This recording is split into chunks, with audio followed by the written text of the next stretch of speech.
Hello, it's Nemesis Nick here. I'm a keen fan of the Eurovision Song Contest. It's time to talk Eurovision.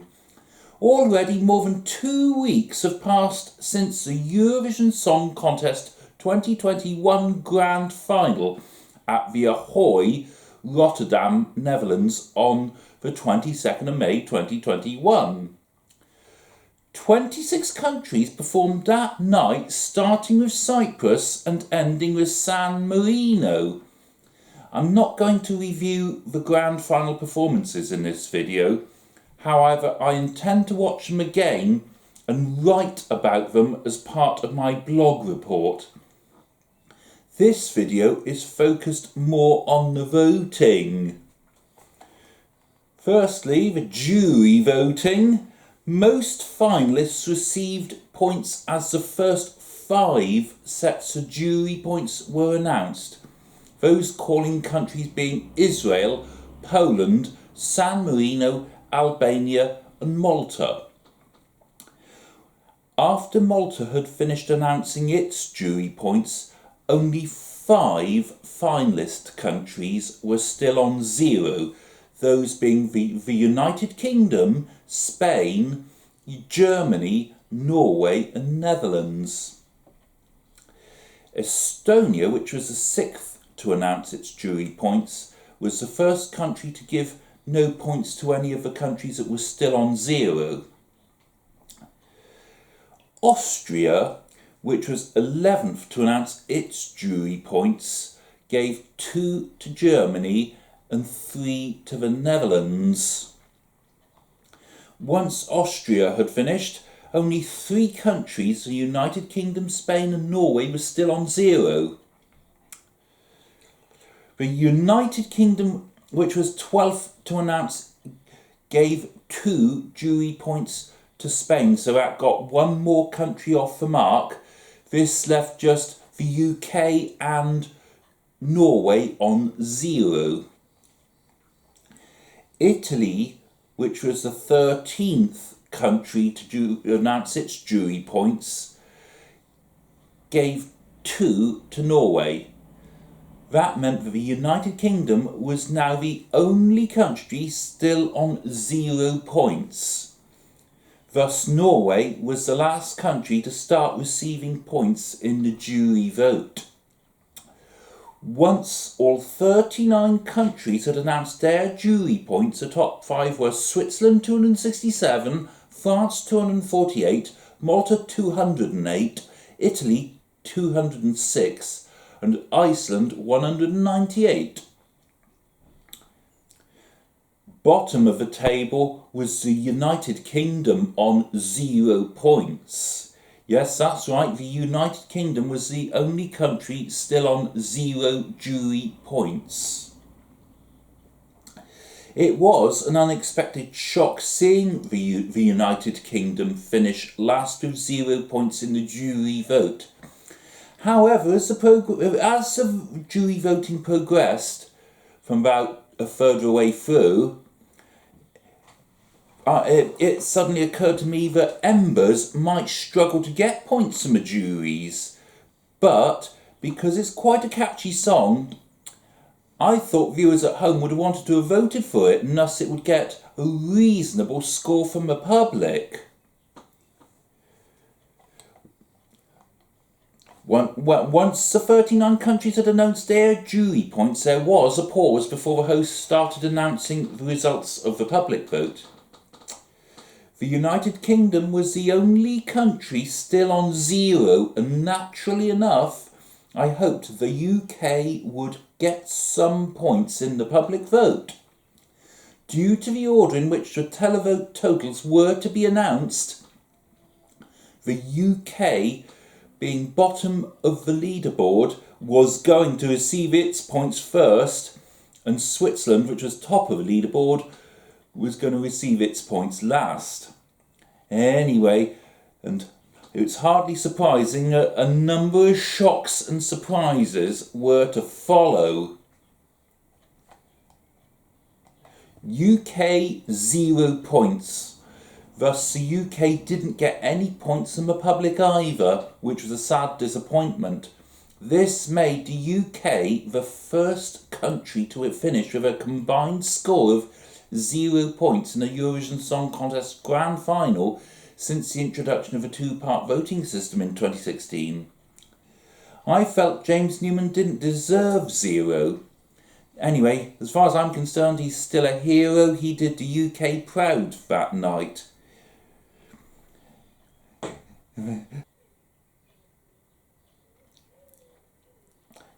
Germany, 0 points, which was another massive shock. Although I expected, I don't feel hate to score many points from the juries. As it happened, it scored just 3 jury points. I thought it would get a fair-sized score from the public, somewhere in the 50s or 60s, possibly the 70s, because I thought people would want to vote for that song just because it's a rather silly song. My impression is that people saw sense and didn't vote for it. Spain and Netherlands were both also 0 points from the public. I wondered how there could possibly be 4 countries in succession to get no points at all from the public. At least they were the bottom 4 of the jury vote, so the least popular songs with the public were consistent with the least popular songs from the juries. Even so, I did wonder if a mistake had occurred. It's because there is only likely to be 1 or at the most 2 0-point totals in the public vote. In recent years, even if one country has had 0 points from the public, the near bottom few countries in the public vote tended to get a few points in, say, single figures. San Marino, 13 televote points after getting 37 from the juries. I thought San Marino's Adrenalina would have got a massive score from the public because it was a catchy Greek sounding song. My only dislike about that song was the rap about 2/3 of the way through. I thought that spoilt it, and maybe that put people off voting for it. Sweden, 63 televote points after getting 46 from the juries. I was surprised Sweden did so well with the public. I thought Sweden wouldn't get very many points. At least Sweden scored better with the public than with the juries this time. Lithuania, 165 televote points. A well-deserved score.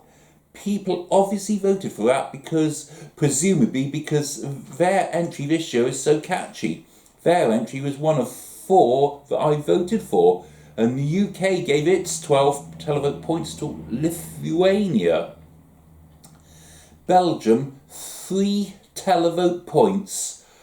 I thought that was as much as Hooverphonic deserved, to be honest, after scoring 71 points from the juries. In fact, I thought Belgium shouldn't have even qualified. I thought that there were a few non-qualifying songs that I would have preferred to have qualified in place of the wrong place during the first semi-final. Finland, 218 televote points. As Finland's public vote score was about to be announced, I wondered whether this would do exceptionally well or badly in the public vote, depending on how many people like or dislike hard rock or heavy metal. Evidently there were plenty of hard rock or heavy metal fans out there who voted for this, which explains why it did so well in the public vote. Greece, 79 televote points. It's good that Stefania got this many from the public. I thought she'd get more. After all, Greece had a lively, catchy entry this year. Ukraine, 267 televote points. Hardly surprising, I suppose. This was the second highest score in the public vote. I say hardly surprising, but it was a rather obscure song, I thought. Ukrainian folk with...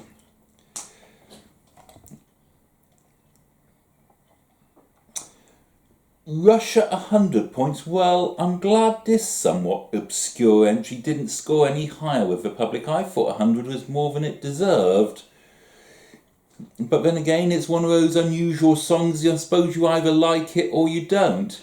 The only part of the song that I half liked was the section Boy Siar, which occurred about midway through and again towards the end. Iceland 180 televote points after getting 198 jury points. A well-deserved result from the public, giving a combined score of 378 points. It's a pity Daði or Gagnamagnith weren't able to perform live in either the second semi-final or in the grand final, and both nights they had to resort to using their second rehearsal performance. But at least that was better than having to use the live on tape performance, or worse still, having to withdraw altogether.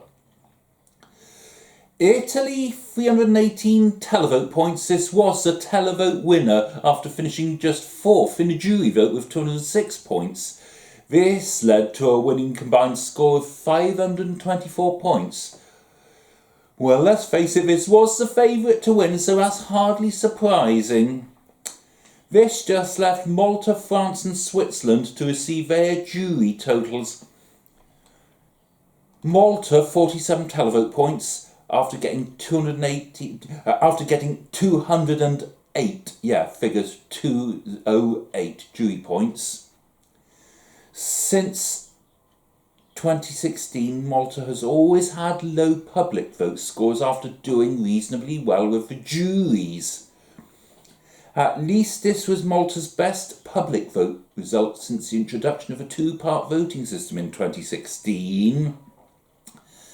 Now that France and Switzerland were the only two countries awaiting their public vote points, France needed 277 or more to pass Italy, and Switzerland needed 258 or more to pass Italy. I hoped that either of these would get enough points to pass Italy and win, but neither did. France were nearest in achieving that.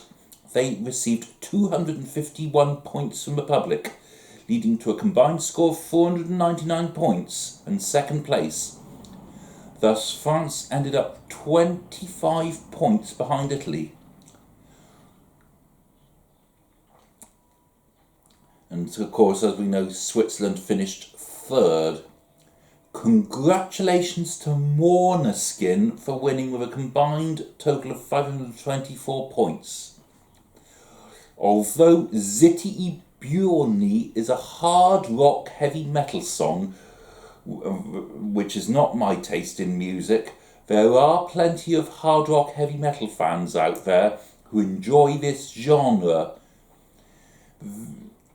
Without a shadow of a doubt, hard rock or heavy metal fans throughout Europe and Australia must have been really excited to see Italy win this year.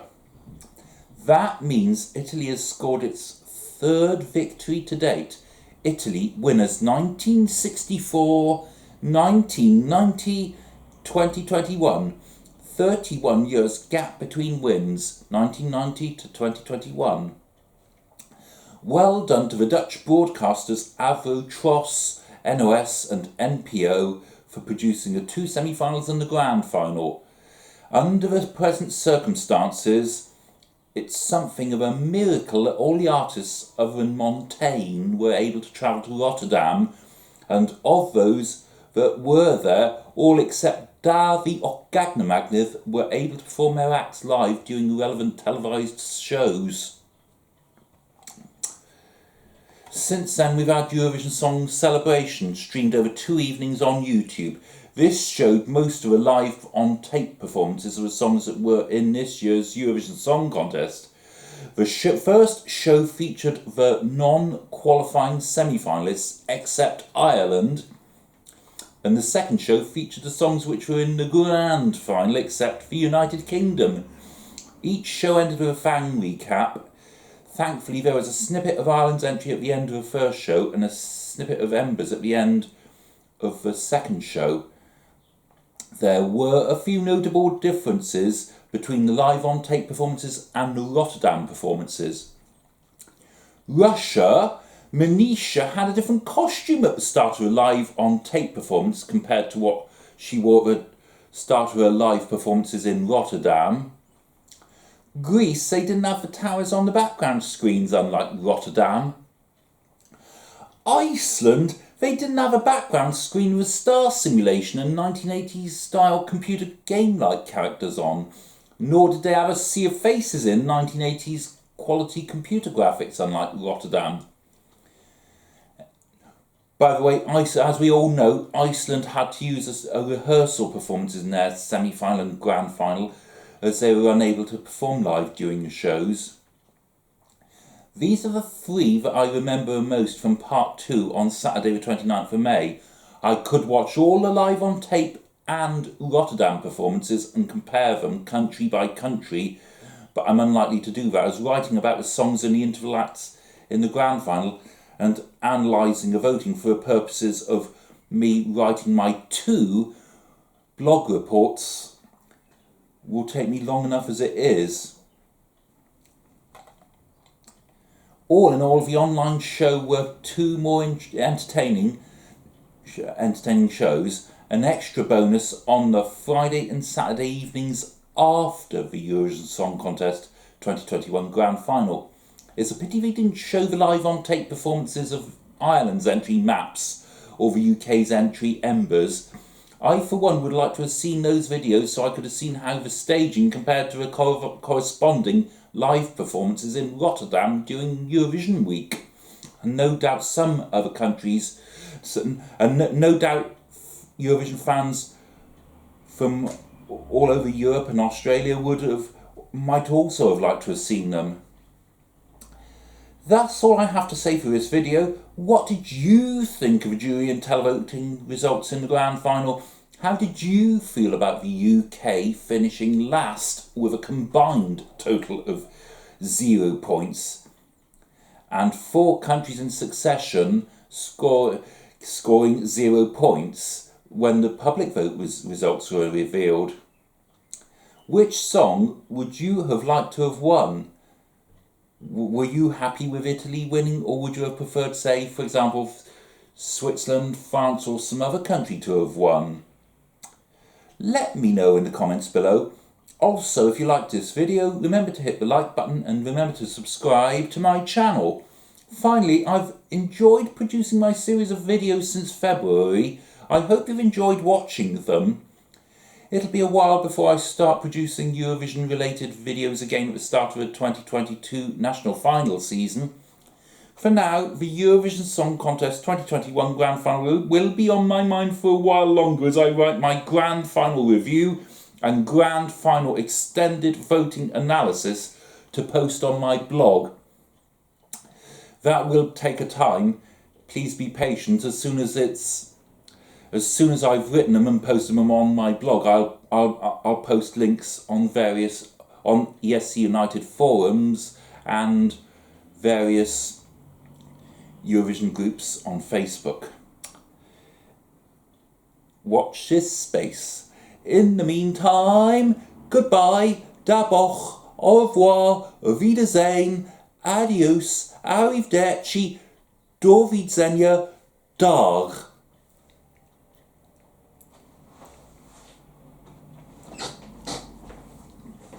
In the meantime.